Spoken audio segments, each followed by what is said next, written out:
अब हम बात करते हैं केंद्रीय सचिवालय की सेवाओं के संदर्भ में। लोक सेवाएं, सिविल सर्विसेज। देखिए, केंद्रीय सचिवालय यानी भारत सरकार के समस्त मंत्रालयों एवं विभागों में नियुक्त होने वाले जो अधिकारी और कार्मिक हैं वो विभिन्न प्रकार की लोक सेवाओं से संबंधित होते हैं, जैसे अखिल भारतीय सेवाएं, ऑल इंडिया सर्विसेज, AIS, केंद्रीय सेवाएं, सेंट्रल सर्विसेज, केंद्रीय सचिवालय सेवाएं, सेंट्रल सेक्रेटेरिएट सर्विसेज, केंद्रीय सचिवालय आशुलिपिक सेवाएं, केंद्र सेंट्रल सेक्रेटेरिएट स्टेनोग्राफर सर्विसेज, केंद्रीय सचिवालय लिपिकीय सेवाएं, सेंट्रल सर्विसेज, मिनिस्ट्रियल सर्विसेज।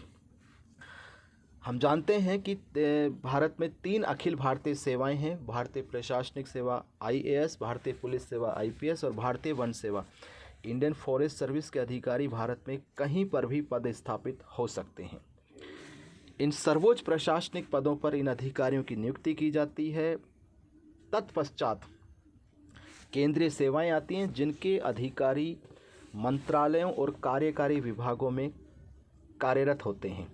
केंद्रीय सचिवालय सेवा, सेंट्रल सेक्रेटेरिएट सेवा की 5 ग्रेड हैं, जो क्रमशः वरिष्ठ, चयनित ग्रेड निदेशक, चयनित ग्रेड उप सचिव या समकक्ष, ग्रेड फर्स्ट, अवर सचिव या समकक्ष, अनुभाग अधिकारी ग्रेड और सहायक ग्रेड है।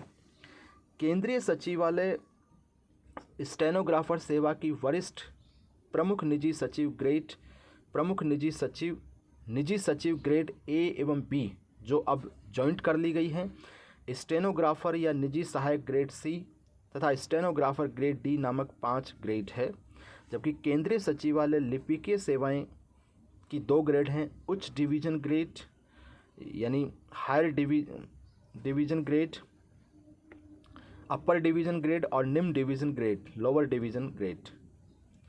निम्न डिवीजन ग्रेड यानी क्लर्क की भर्ती जो है स्टाफ सिलेक्शन कमीशन SSC कर्मचारी चयन आयोग करता है, और उच्च डिवीजन ग्रेड जो है वो 101% यानी पूर्णतया प्रमोशन से भरा जाता है। अनुभाग अधिकारी तथा सहायक ग्रेड के पद प्रमोशन एवं सीधी भर्ती दोनों प्रकार से भरे जाते हैं। अवर सचिव से लेकर सचिव तक के पद भारतीय प्रशासनिक सेवा या केंद्रीय सेवाओं की श्रेणी प्रथम से भरे जाते हैं। ग्रेड फर्स्ट, चयनित ग्रेड तथा निजी सचिव ग्रेड के पद कार्मिक एवं प्रशिक्षण विभाग के अधीन हैं, अतः इनको केंद्रीय सचिवालय के किसी भी विभाग में पद स्थापन हो सकता है। जबकि अन्य अधीनस्थ पदों पर संबंधित मंत्रालय विभागों के अनुसार विकेंद्रीकृत किए जाते हैं। इसी प्रकार देखिए, केंद्रीय सचिवालय के विभिन्न मंत्रालयों में अवर सचिव से संयुक्त सचिव तक के पद भरने के लिए प्रारंभ में केंद्रीय संस्थापना मंडल का गठन किया गया था, जिसे 1970 से वरिष्ठ चयन मंडल सीनियर सिलेक्शन बोर्ड एवं केंद्रीय संस्थापना मंडल सेंट्रल एस्टेब्लिशमेंट बोर्ड में विभक्त किया गया था।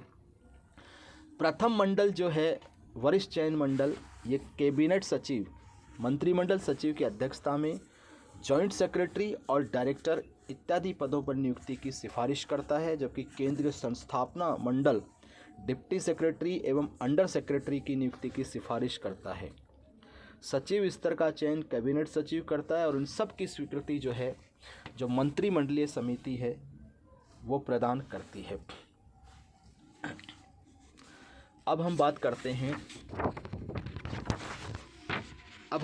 रहे हैं अवधि प्रणाली की।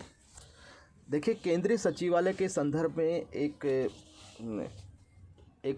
एक अवधि प्रणाली टेन्योर सिस्टम स्थापित है। यह अवधि प्रणाली क्या है, इसके बारे में जानने का हम विनम्र प्रयास करते हैं। दरअसल केंद्रीय सचिवालय के विभिन्न मंत्रालयों या विभागों में जो अधिकारियों के जो पद हैं वो राज्य स्तर के कैडर जो हैं, राज्य संवर्गों के जो अखिल भारतीय सेवाओं के अधिकारी जैसे IAS, IPS, IFS, केंद्रीय सेवाओं के फर्स्ट ग्रेड के अधिकारी और चयनित सूची के राज्य सेवाओं के अधिकारियों से इत्यादि से भरे जाते हैं। एक निश्चित अवधि तक ये अधिकारी किसी केंद्रीय स्तर के किसी मंत्रालय या विभाग में पदस्थापित रहते हैं और पुनः अपने मूल स्थल यानी पैतृक विभाग को लौट जाते हैं। इसे अवधि प्रणाली नाम दिया गया है, जो सन 1905 से तत्कालीन वायसराय लॉर्ड कर्जन के शासनकाल में प्रारंभ हुआ था और लॉर्ड कर्जन ने ये प्रणाली जिला एवं क्षेत्रीय कार्यालयों में नियुक्त प्रशासनिक अधिकारियों के ज्ञान एवं अनुभव को केंद्रीय स्तर पर उपयोग में लाने तथा इन अधिकारियों का केंद्रीय सत्ता के साथ सामंजस्य बैठाने के लिए शुरू की गई थी। स्वाभाविक अवधि प्रणाली के गुण दोष दोनों विद्यमान हैं।